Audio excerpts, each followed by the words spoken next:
Welcome to the 100 Master Coaches series featuring master coaches from around the world. Let's journey together on this 100 Master Coaches series with your host, Coach Mel, MCC.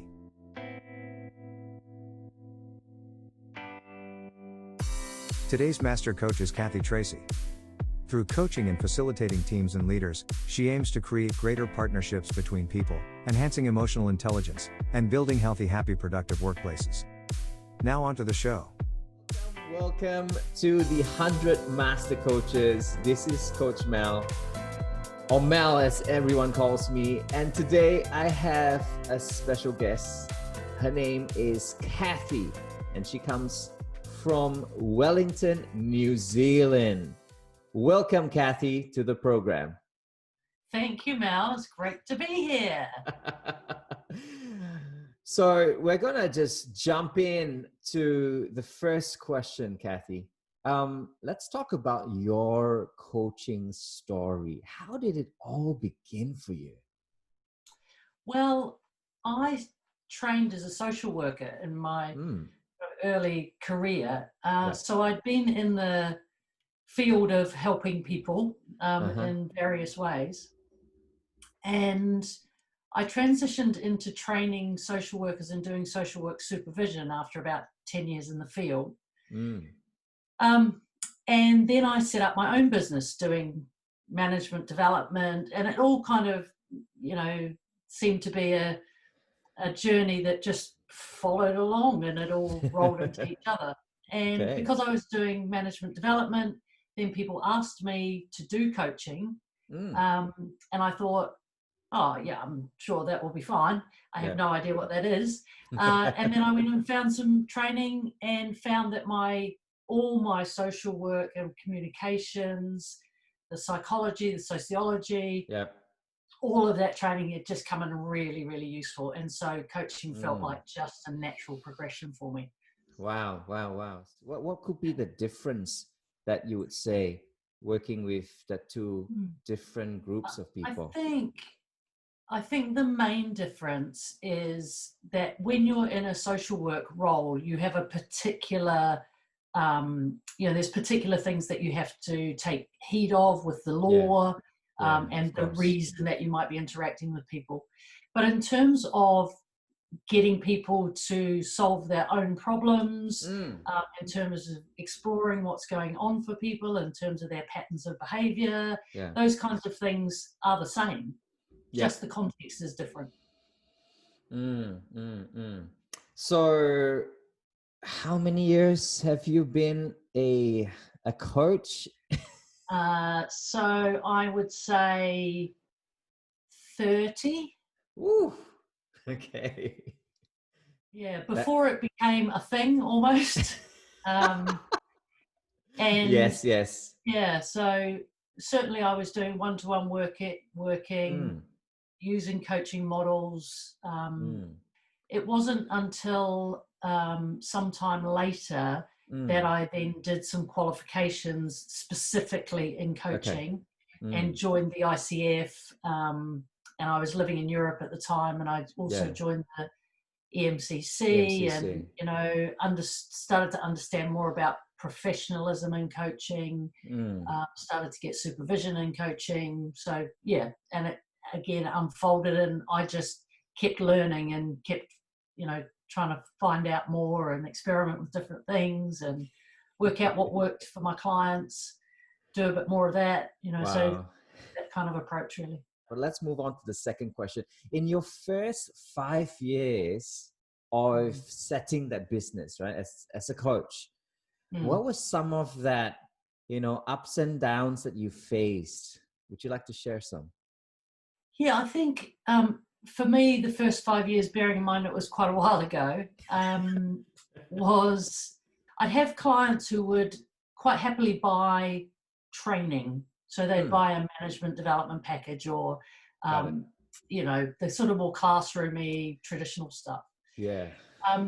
And I think the challenge often for me was getting people to recognize that just doing some short one-to-one work would actually give them a more bespoke approach. It would we'd be able to access directly into what was working for them and not working for them. And some of those things, aren't the same in a classroom. People can't have the same level of vulnerability in a classroom. People sometimes feel that they can't ask questions. Yeah. So it was kind of getting that mode to be accepted. Yeah.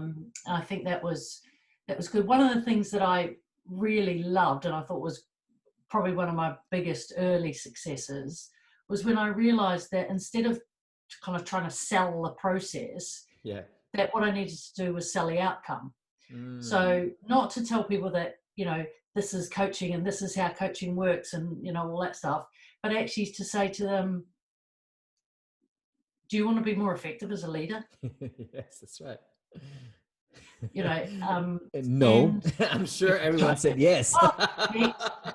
Yeah.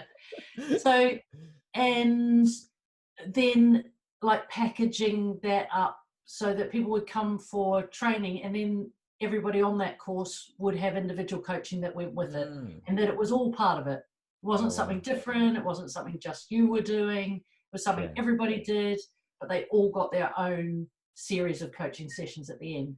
And once I got that established as the kind of premier way of getting development, then it was great. People were like, oh yeah, we get coaching as well.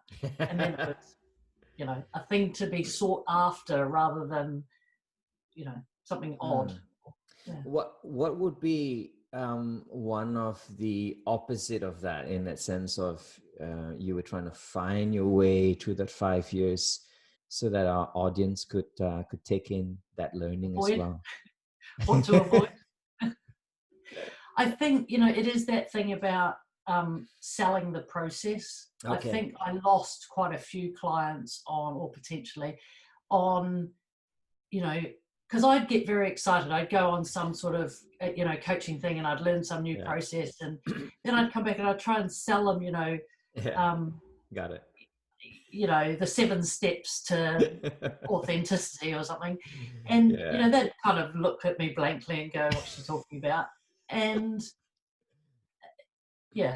so it's that bit, because as coaches, of course, we're very conscious of the process, and we're learning it and we're excited by it.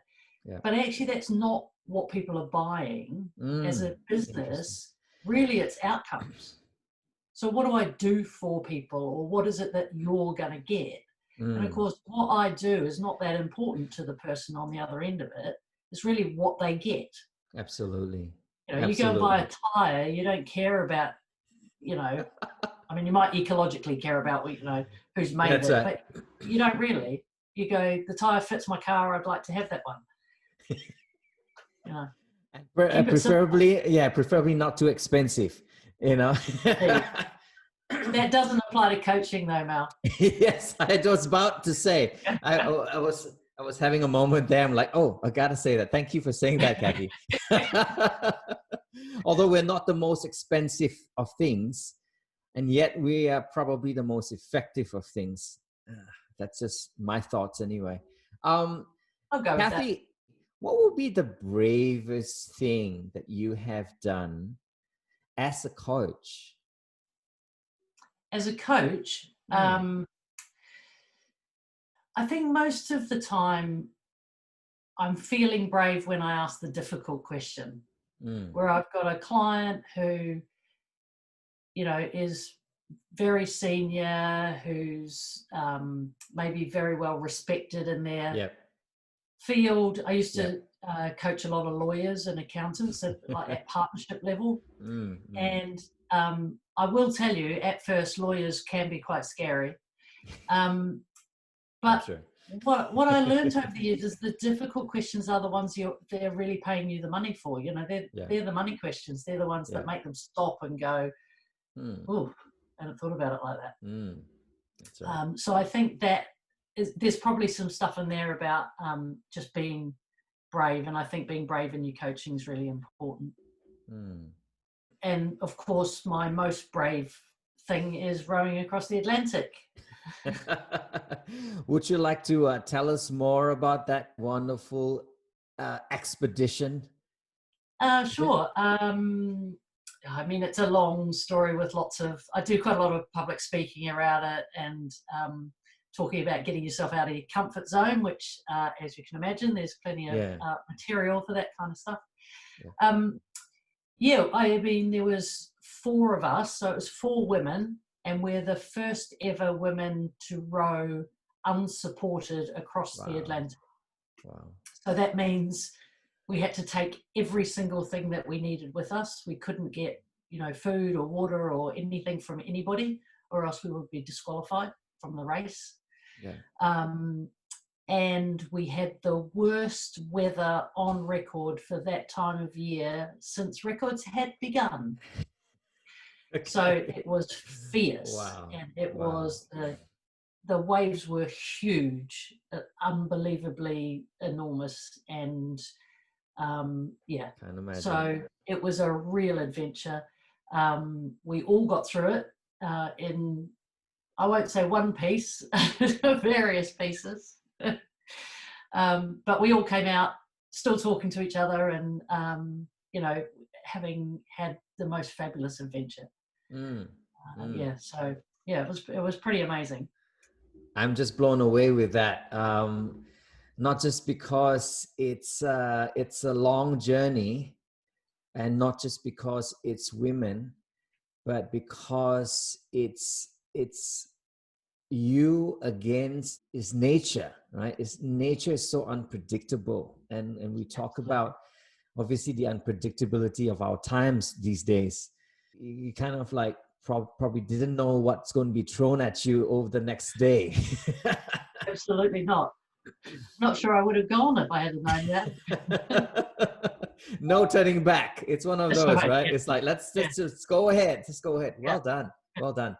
Kathy, what would be 3 insights that you would like to share over your 30 years of coaching?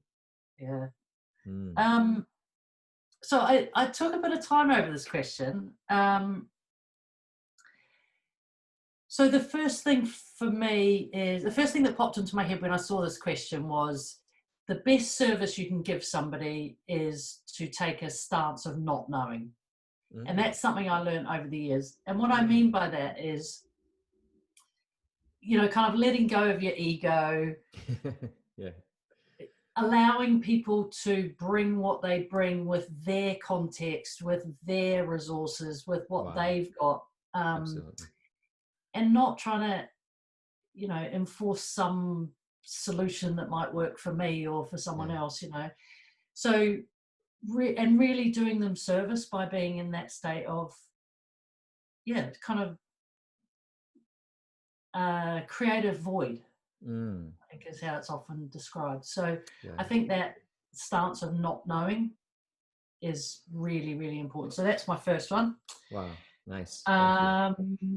My second one is, because I'm a systemic coach, is about understanding systems and being able to recognize systemic patterns as they turn up, and unfolding that a little bit for your clients so that they might be able to recognize some of those patterns and whether they are, is this a pattern that's turning up? And so that allows the opening up of other possibilities for them. So that would be definitely my second one. Yep. These are not in order of preference. And then the third one, I guess, is sort of a bit of a, I guess, just a reminder that I talked before about, I've coached some pretty senior people in my time in government and in local and in private sector. And I always get reminded that we're all human, and, we might be, uber bright and, hugely successful, but we're all human, and we all have these vulnerabilities. And it's the coaching is a service that is just being there to be useful, and that's what we're there for. That's for everyone. So that's so beautiful. I think it's, it's good to just have that, in mind. Mm, mm. Just being human about things. Yeah. Yeah, without that whole layers of context that sometimes environment and everything that we go through put us through that, and we ourselves, right? I think it helps. There's a theme that I see when I supervise coaches about judging themselves. So, you know, am I good enough? Am I quick enough? Am I bright enough? Am I, you know, whatever, enough? Am I just Yeah, enough? enough. Yeah. And of course, if we can let go of that a little bit, we're actually, again, we're being of more service to our clients. Yeah. So I think it's just one to kind of hold there, you know, as we're coaching. That wonderful space, as you mentioned, that wonderful humanity of things. Kathy, if you had a chance to do it all over again, all of it, what would you do differently? I'm not a person who really holds any regrets about things. I always think anything that turns up as a lesson, some more painful than others, you know, obviously. Yes. I mean, one thing that I did that I wish I hadn't done, but I did learn a lot, was when I employed a coach. So in my business in the UK, I've employed a few people. Yeah. And I employed a coach who had a very, very enormous ego. Oh, okay. And I was swayed by the big companies that they'd worked with, and the you know, this massive kind of sense of competence and expertise that they walked into. I was blown away by like how amazing they were. Yeah. And I didn't stop to sense check myself. And when I think back to it, you know, when it wasn't so good, I knew I actually did know, and I didn't listen to myself. You know, there was that little voice in the back of my head going, "Is this person going to be a good fit for the way that this organisation puts itself out there?" Yeah. And so that was hard, and you know, that person was a good, that would have been a good fit in another organisation, but just wasn't a good fit for our organisation.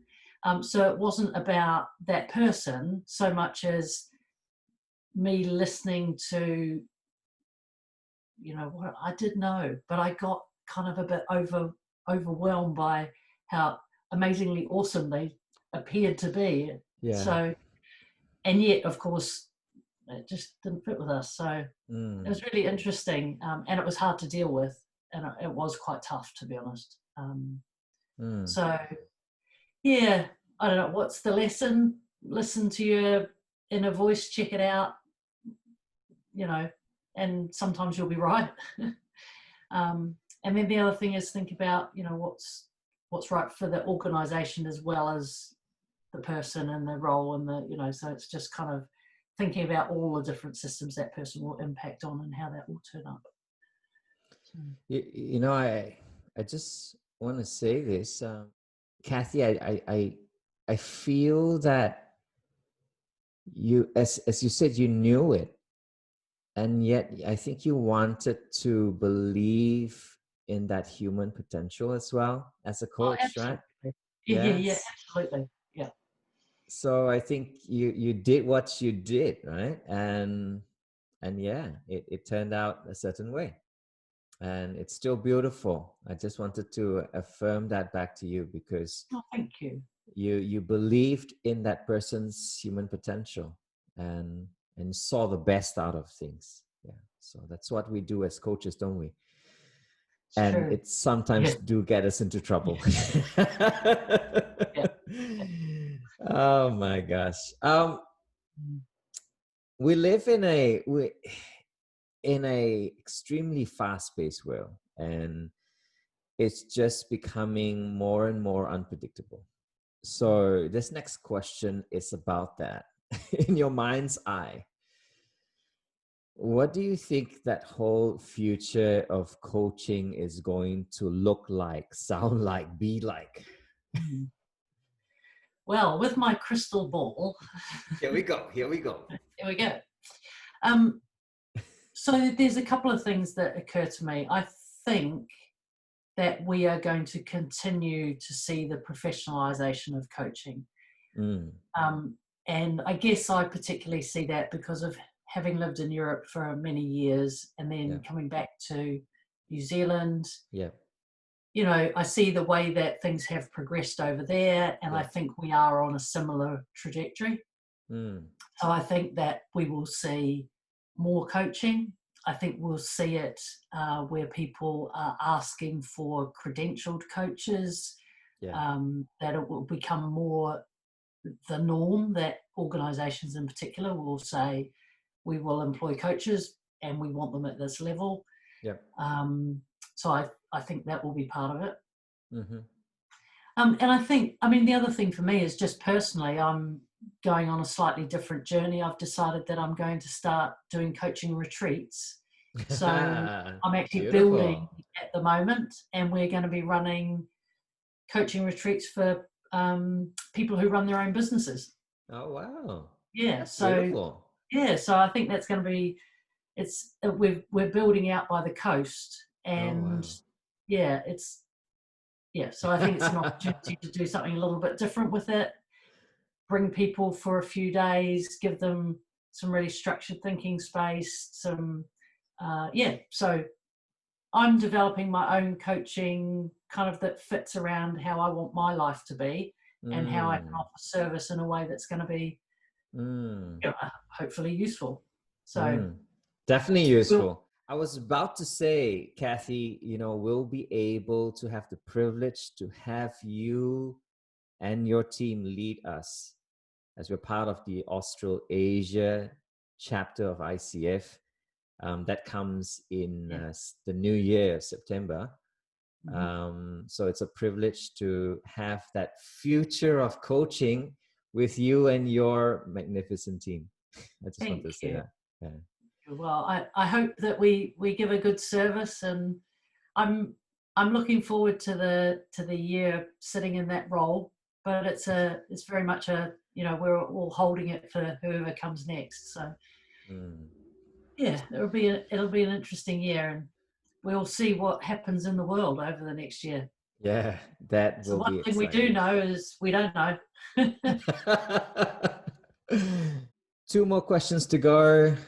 Sure. What is that one master wisdom that you love to leave behind for our budding coaches coming in? I think that the most important thing you can do as you come into coaching is to get supervision. I think that supervision helped me and still does. So it's not something you do just when you start. It's something you should do all the way through your coaching career.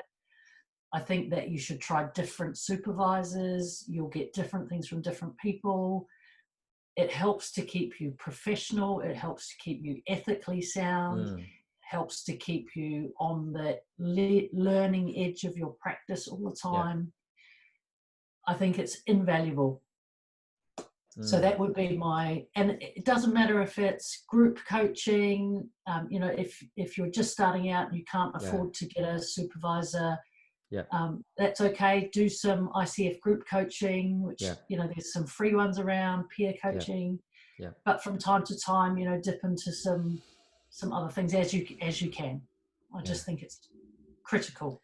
That is a beautiful thought, and not just a thought, but an action, because that's what I've also done.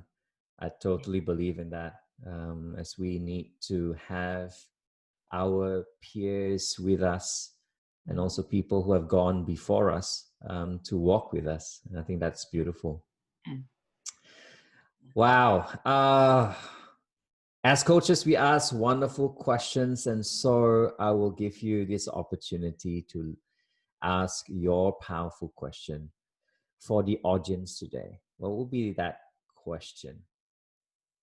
So my question would be, can you observe yourself with curiosity rather than judgment? Curiosity. I'm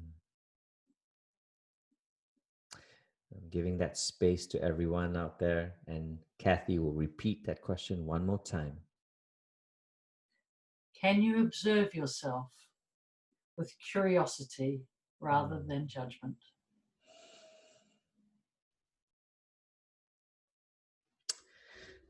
That's so beautiful, Kathy. Kathy, it's almost time to say goodbye. I won't be singing that Sound of Music song. Don't worry. What will be some of handles that we can reach out to you if we want to come in contact with you? Sure. So I'm on LinkedIn as Kathy Tracey. Easy to find, I would imagine. I have a website that is kathytracey.com. That's just if you want to know about rowing. It's really just a fun website. There's a few pictures on it, to be honest.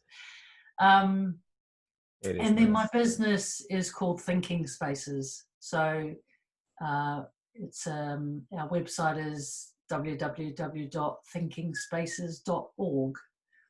And you can get me through pretty much all of those channels. And watch this space when our retreat is built. Currently, we're just putting plasterboard up on the walls, so I'm very hands-on. There we go. Yeah. So in maybe 2.5 to 3 months, we'll be up and running. And I'll look forward to welcoming you, Mel, when you come over. Yes. I will definitely come over and have a wonderful retreat there in the coast. Yes. Oh, I can't wait to get out, actually. So that's fantastic. Kathy, it's been a privilege to host you here. Really, it's been my pleasure to have you on the 100 Master Coaches series. Thank you so much, Mel, for having me. I've really, really enjoyed myself. It's been fabulous. Thank you. With that, I say goodbye and catch you next time on the next series. Bye for now. Thanks, Mel. You have been watching the 100 Master Coaches series with your host, Coach Mel, MCC. Brought to you by Catalyst Coach. www.catalystcoach.live. We will be right back with our next Master Coach on the 100 Master Coaches series.